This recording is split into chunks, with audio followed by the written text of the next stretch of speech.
नमस्कार, आप देख रहे हैं न्यूज़ 31 और मैं हूं आपके साथ किरण। उत्तराखंड में होने वाले निकाय चुनाव को लेकर सरगर्मी अब तेजी के साथ शुरू हो गई है। तो वहीं चुनाव मैदान में अपनी किस्मत आजमा रहे विभिन्न पार्टियों के प्रत्याशियों ने भी अपना चुनाव प्रचार तेज कर दिया है, जिसके चलते बुधवार को भारतीय जनता पार्टी के राष्ट्रीय प्रवक्ता एवं राज्यसभा सांसद डॉक्टर संबित पात्रा रामनगर नगर पालिका के अध्यक्ष पद के पार्टी के प्रत्याशी मदन जोशी के समर्थन में पार्टी के चुनावी कार्यालय में पहुंचे, जहां पार्टी प्रत्याशी मदन जोशी के साथ ही रामनगर विधायक दीवान सिंह बिष्ट एवं कार्यकर्ताओं ने उनका जोरदार स्वागत किया। साथ ही कार्यकर्ताओं को संबोधित करते हुए राष्ट्रीय प्रवक्ता डॉक्टर संबित पात्रा ने कहा कि आज वक्त आ गया है जब हम सबको एक होना पड़ेगा।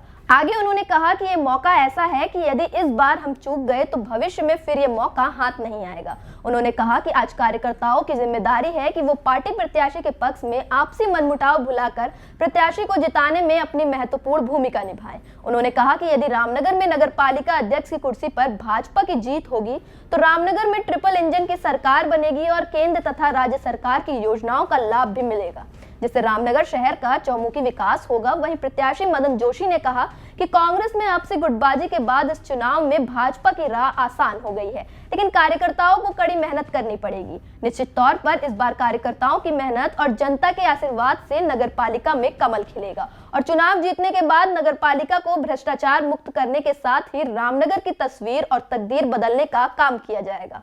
देखिए, मैं एक छोटा सा कार्यकर्ता हूं और मुझे बड़ा गर्व की अनुभूति हुई है कि राष्ट्रीय नेतृत्व मेरे साथ यहां पर पहुंचा और मुझे समर्थन दिया और मेरे पक्ष में उन्होंने कार्यकर्ताओं को संबोधित किया। तो उन्होंने ये कहा कि आप मदन जोशी व्यक्ति नहीं, कमल के फूल को आप जिता के भेजिए। केंद्र में भी हमारी सरकार, राज्य में भी हमारी सरकार और नगर पालिका में हमारी वो ट्रिपल इंजन के रूप में काम होगा और मुझे राष्ट्रीय नेतृत्व, प्रदेश नेतृत्व का आशीर्वाद मिलता रहता है। तो मैं आपके माध्यम से ये कहना चाहता हूं कि रामनगर का चौमुखी विकास होने जा रहा है।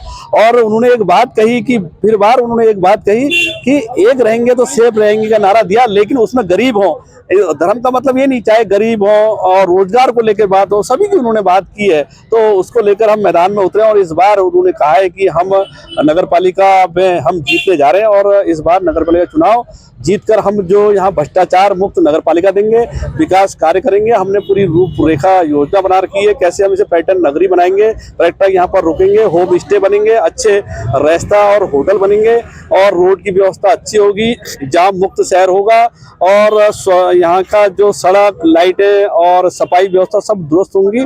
और इन्हीं सभी काम को लेकर हम लोग चल रहे हैं। चाहे धनगढ़ी का मैंने उनसे निवेदन किया था, रोडवेज का निवेदन तक किया था, तो सारे काम हमारे हो रहे हैं। तो इस बार विकास को लेकर हम मैदान में हैं।